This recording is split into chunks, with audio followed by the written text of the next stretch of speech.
RJ police स्टेशनला arms act आणि येथील कसपटे फॅमिलीला धमकी दिल्याबद्दल आर्म्स ॲक्ट आणि बाकीचे सेक्शन BNS नुसार तो गुन्हा दाखल आहे वारजे पोलीस स्टेशनला। हा निलेश चव्हाण राहणारा वारजे आहे औदुंबर कॉलनी या ठिकाणी।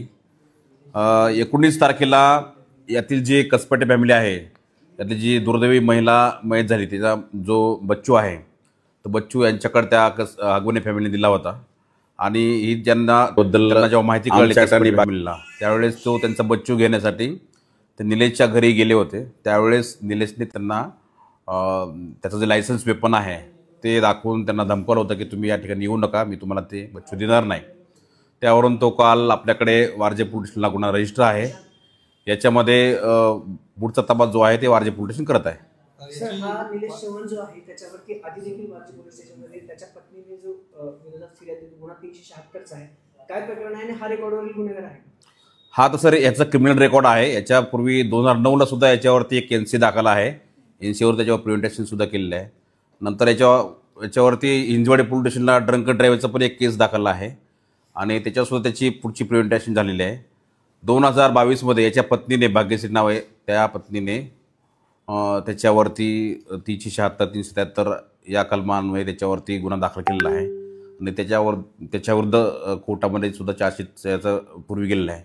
एकंदरीत पाहता याचे काही पास्ट क्रिमिनल रेकॉर्ड आपल्या रेकॉर्डवर दिसून येत आहे। याचा हगवणे कुटुंबियाशी काय संबंध आहे निलेश चव्हाण?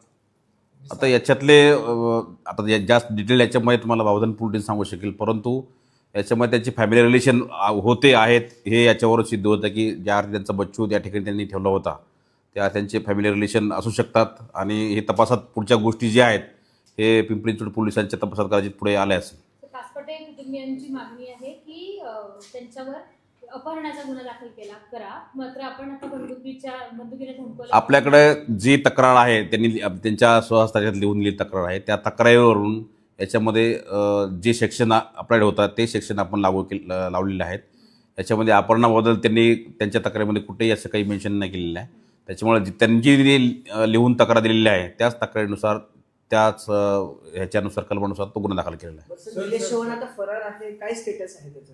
नाही याच्यामध्ये त्याला चौकशीला आता आम्ही नंतर बोलूयात, कारण याच्यामध्ये जी चौकशीची कारवाई आहे त्या कारवाई वारजे पोलिसांनी पुढे सुरू केलेली आहे। सर त्याच्या ज्या पत्नीची तक्रार दिली होती त्या 2022 नेमकी तक्रार काय म्हटलं होतं? त्याच्यामध्ये असं की अनैसर्गिक प्रकारचा संबंध त्यांनी ठेवले होते पत्नीसोबत किंवा तो मारहाण केलेली होती, त्याच्या अंगावर जे होते दागिने वगैरे ते त्यांनी हिसकावून घेतले होते किंवा रॉबरीचा प्रकार केला होता, असे काही सेक्शन त्याच्यामध्ये त्या निलेशच्या विरुद्ध दाखल आहेत।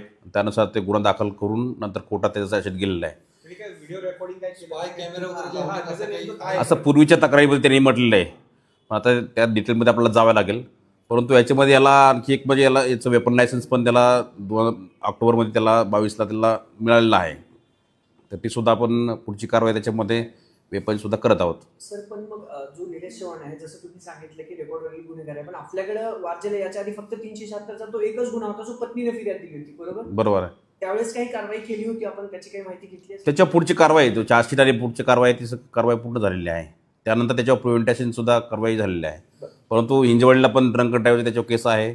पूर्वी वारजे पोलीस स्टेशनला सुद्धा 2009 साली एक पायगुडे नावाची इसम आहेत त्यांनी त्याच्यावर दाखल केली होती तक्रार, त्याच्यावर सुद्धा प्रिव्हेंटेशन केलेलं आहे। आणि हा कालचा जो आहे रिसेंट कसपटे फॅमिलीला त्यांनी धमकवल्याचा पिस्टलचा दाग दाखवून हे सुद्धा गुन्हा काल दाखल केलेला आहे। सर ते जे बेबी आहे ते याच्याकडे होतं असं काही त्यांनी सांगितले तुम्हाला किंवा किती दिवस होतं? कारण एक माहिती अशी आली समोर, पण ते ऍक्च्युअली तिकडच्या पोलिसांचे की त्याला इंजेक्शन देखील दिलं, तो बेबी काही दिवस होता याच्याकडे निलेश चव्हाणकडे, अशी काही इन्फॉर्मेशन? आता ज्यावेळेस आपल्याकडे आरोपी समोर येईल त्यावेळेस डिटेल आपल्याला याच्यामध्ये तपासता येतील। सर केव्हा चौकशीला केव्हा आलं, काय तुम्हाला वेळ कळली का? कुठली चौकशीला?